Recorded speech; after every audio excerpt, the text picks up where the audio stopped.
ಹರಿ ಓಂ ಶ್ರೀ ಗುರುಭ್ಯೋ ನಮಃ. ಶ್ರೀಮಾನ್ ವೆಂಕಟನಾಥಾರ್ಯ ಕವಿತಾರ್ಕಿಕ ಕೇಸರಿ ವೇದಾಂತಾಚಾರ್ಯ ವರ್ಯೋ ಮೇ ಸನ್ನಿಧತ್ತಾಂ ಸದಾ ಹೃದಿ. ಎಲ್ಲರಿಗೂ ನಮಸ್ಕಾರ. ಈ ದಿನ ಪಾದುಕಾ ಸಹಸ್ರದ 112ನೆಯ ಪದ್ಯವನ್ನು ಅನುಸಂಧಾನ ಮಾಡೋಣ. ಪದ್ಯ ಹೀಗಿದೆ: ಪಾದಾಂಬುಜಾತ್ ವಿಗಲಿತಾಂ ಪರಮಸ್ಯ ಪುಂಸಃ ತ್ವಾಮಾದರೇಣ ವಿನಿವೇಶ್ಯ ಜಟಾಕಲಾಪೆ ಅಂಗೀಚಕಾರ ಭರತೋ ಮಣಿಪಾದರಕ್ಷೆ ಗಂಗಾಧಿರೂಢ ಶಿರಸೋ ಗಿರಿಶಸ್ಯ ಕಾಂತಿಂ. ಈ ಪದ್ಯದ ಅರ್ಥ ಹೀಗಿದೆ: ಮಣಿಪಾದರಕ್ಷೆ, ಮಣಿಗಳಿಂದ ಸಿಂಗರಿಸಲ್ಪಟ್ಟಿರುವ ಪಾದರಕ್ಷೆಯೇ, ಪರಮಸ್ಯ ಪುಂಸಃ, ಪರಮಪುರುಷನಾದ ಶ್ರೀರಾಮನ, ಪಾದಾಂಬುಜಾತ್ ಪಾದಕಮಲಗಳಿಂದ, ವಿಗಳಿತಾಂ ಹೊರಟು ಬಂದ, ತ್ವಾಂ ನಿನ್ನನ್ನು, ಭರತಃ ಭರತನು, ಆದರೇಣ ಪ್ರೀತಿಯಿಂದ, ಜಟಾಕಲಾಪ ಜಟೆಯಲ್ಲಿ, ವಿನಿವೇಶ್ಯ ಇರಿಸಲು, ಗಂಗಾ ಅಧಿರೂಢ ಶಿರಸಃ ಗಂಗೆಯನ್ನು ತಲೆಯಲ್ಲಿ ಧರಿಸಿದ, ಗಿರಿಶಸ್ಯ ಶಿವದೇವರ, ಕಾಂತಿ ಶೋಭೆಯನ್ನು, ಅಂಗೀಚಕಾರ ಪಡೆದನು. ತಾತ್ಪರ್ಯ ಹೀಗಿದೆ: ಓ ಪಾದರಕ್ಷೆಯೇ, ಪರಮಾತ್ಮನಾದ ಶ್ರೀರಾಮನ ಪಾದಗಳಿಂದ ಹೊರಟು ಬಂದ ನಿನ್ನನ್ನು ಭರತನು ಪ್ರೀತಿಯಿಂದ ತನ್ನ ಜಟೆಯಲ್ಲಿ ಧರಿಸಲಾಗಿ, ಅವನು ಗಂಗೆಯನ್ನು ತನ್ನ ಜಟೆಯಲ್ಲಿ ಧರಿಸಿದ ಪರಮಶಿವನ ಕಾಂತಿಯನ್ನು ಪಡೆದನು ಎಂದು. ಶ್ರೀಮತಿ ಗೋದಾ ಕಸ್ತೂರಿಯವರ ಕನ್ನಡ ಅನುವಾದ ಹೀಗಿದೆ: ರಾಮಪಾದ ಸಂಬಂಧದಿ ಪೊರಮಟ್ಟ ನಿನ್ನಂ ಭರತ ತನ್ನಯ ಜಟೆಯ ಮೇಲ್ ಧರಿಸೆ ಗಂಗೆಯನ್ನು ತಲೆಯಲ್ಲಿ ಪೊತ್ತ ಶಿವನ ಕಾಂತಿಯಂ ಪಡೆದ. ಈ ಪದ್ಯದಲ್ಲಿ ಶ್ರೀ ವೇದಾಂತ ದೇಶಿಕರು ಶಿವನ ಮಹಿಮೆಯನ್ನು, ಗಂಗೆಯ ಮಹಿಮೆಯನ್ನು, ಪಾದುಕೆಗಳ ಮಹಿಮೆಯನ್ನು ಹಾಗೂ ಭರತನ ಮಹಿಮೆಯನ್ನು ಸಾಧ್ಯಂತವಾಗಿ ತಿಳಿಸಿಕೊಟ್ಟಿದ್ದಾರೆ. ಭಗವಂತನ ಪಾದುಕೆಗಳ ಮಹತ್ವವನ್ನು ಮೊಟ್ಟಮೊದಲು ಜಗತ್ತಿಗೆ ತಿಳಿಸಿದುದೇ ಶ್ರೀಮದ್ ವಾಲ್ಮೀಕಿ ರಾಮಾಯಣ. ಅಯೋಧ್ಯಾಕಾಂಡದ 112ನೇ ಸರ್ಗದಿಂದ 115ನೇ ಸರ್ಗದವರೆಗೆ ಒಟ್ಟು 113 ಪದ್ಯಗಳಲ್ಲಿ ಎದ್ದು ಕಾಣುವುದೇ ಭರತ ಪಾದುಕೆಗಳಿಗೆ ನೀಡಿದ ಗೌರವ, ಮಹತ್ವ. ಭರತನು ರಾಮನಿಗೆ, ಶ್ರೀರಾಮಚಂದ್ರ, ನಾನು ನಿನ್ನ ತಮ್ಮ, ಭಕ್ತ ಹಾಗೂ ದಾಸ. ನೀನು ಒಮ್ಮೆ ಈ ಕನಕರತ್ನಮಯ ಮಣಿಪಾದುಕೆಗಳನ್ನು ಧರಿಸಿ ನನಗೆ ನೀಡು. ನಾನು ಇವುಗಳನ್ನು ಕೋಸಲದ ಸಿಂಹಾಸನದ ಮೇಲೆ ಇಟ್ಟು ಅಭಿಷೇಕ ನಡೆಸುತ್ತೇನೆ. ಈ ಪಾದುಕೆಗಳೇ ಸಮಸ್ತ ಲೋಕದ ಯೋಗಕ್ಷೇಮವನ್ನು ನಿರ್ವಹಿಸುತ್ತದೆ ಎಂದನು.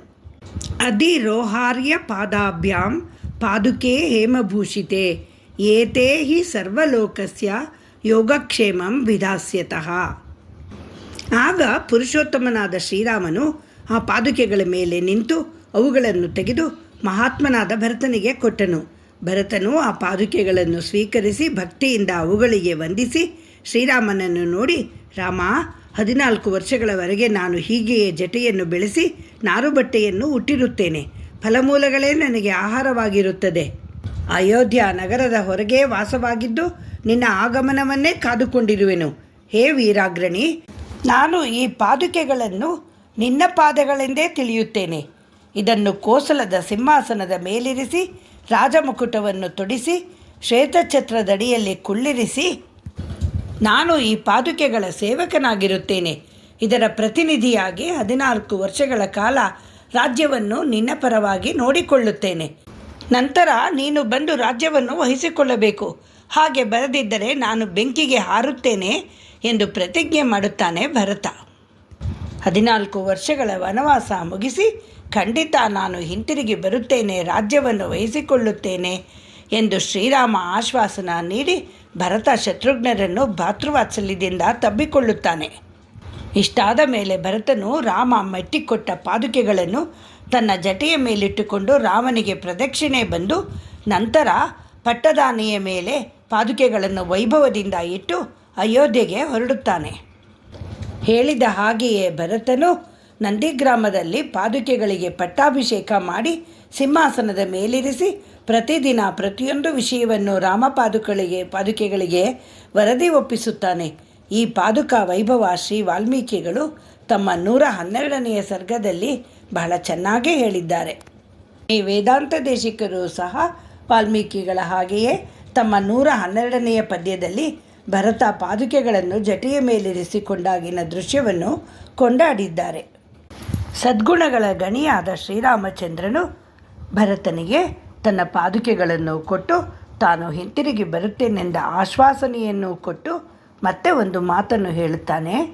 ಭರತ, ನಮ್ಮ ತಮ್ಮ, ನನ್ನ ಕೈಕೇಯಿ ನಮ್ಮ ತಾಯಿ, ಅವಳನ್ನು ಗೌರವದಿಂದ ಪಾಲಿಸು. ನನ್ನ ಆಣೆ, ಸೀತೆಯ ಆಣೆ, ಕೈಕೇಯಿ ಮೇಲೆ ಕೋಪಿಸಿಕೊಳ್ಳಬೇಡ, ಅವಳನ್ನು ಚೆನ್ನಾಗಿ ನೋಡಿಕೋ ಎಂದು ಹೇಳಿ ಭರತನನ್ನು ಕಳಿಸಿಕೊಡುತ್ತಾನೆ. ಈ ಎಲ್ಲ ಘಟನೆಗಳಿಂದ ಭರತನ ಮೇಲಿನ ಪ್ರೀತಿಯಿಂದ ಶ್ರೀರಾಮನ ಕಣ್ಣುಗಳಿಂದ ಕಂಬನಿ ತುಳುಕುತ್ತದೆ. ಆದನಂತರ ಧರ್ಮಜ್ಞನಾದ ಭರತನು ಆ ಪಾದುಕೆಗಳನ್ನು ಅಲಂಕರಿಸಿ ತನ್ನ ತಲೆಯ ಮೇಲಿಟ್ಟುಕೊಂಡು ಶ್ರೀರಾಮನನ್ನು ಪ್ರದಕ್ಷಿಣೆ ಮಾಡಿ ನಂತರ ಪಾದುಕೆಗಳನ್ನು ಪಟ್ಟದಾನೆಯ ಶಿರಸ್ಸಿನ ಮೇಲೆ ಇಡುತ್ತಾನೆ. ಅಯೋಧ್ಯೆಯ ಕಡೆಗೆ ತೆರಳುತ್ತಾನೆ.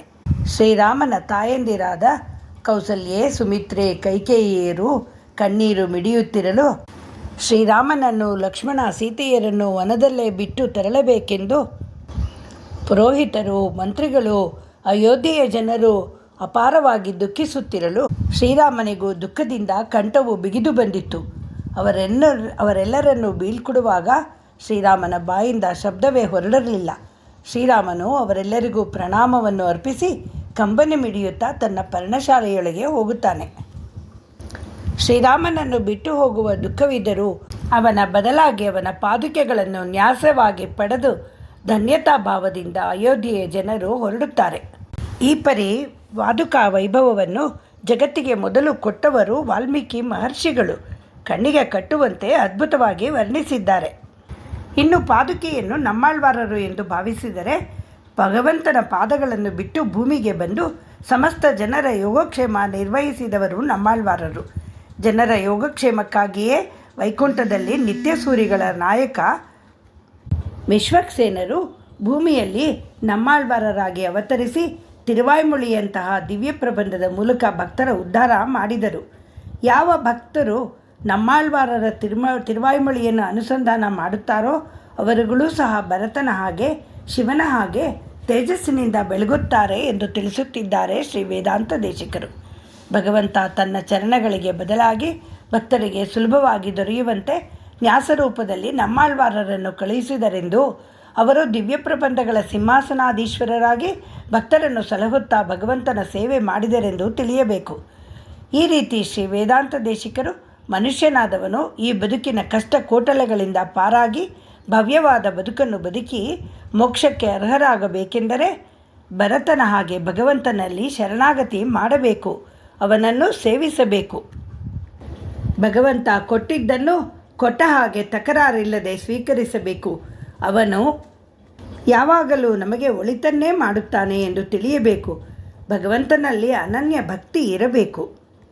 ನಮ್ಮಾಳ್ವಾರರ ದಿವ್ಯ ಪ್ರಬಂಧಗಳನ್ನು ಸೇವಿಸುತ್ತಾ ಬದುಕಿದರೆ ಜೀವನದ ಸಾರ್ಥಕತೆಯ 4 ಪುರುಷಾರ್ಥಗಳಾದ ಧರ್ಮ, ಅರ್ಥ, ಕಾಮ, ಮೋಕ್ಷಗಳನ್ನು ಪಡೆಯಬಹುದು ಎಂಬ ದಿವ್ಯ ಸಂದೇಶವನ್ನು ಕೊಡುತ್ತಿದ್ದಾರೆ ಶ್ರೀ ವೇದಾಂತ ದೇಶಿಕರು ಈ ಪದ್ಯದ ಮೂಲಕ.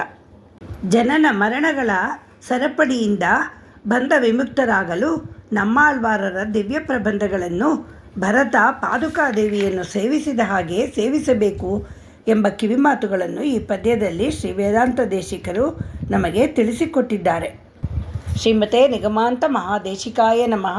ಶ್ರೀ ರಂಗನಾಥ ದಿವ್ಯಮಣಿ ಪಾದುಕಾಭ್ಯಾಂ ನಮಃ.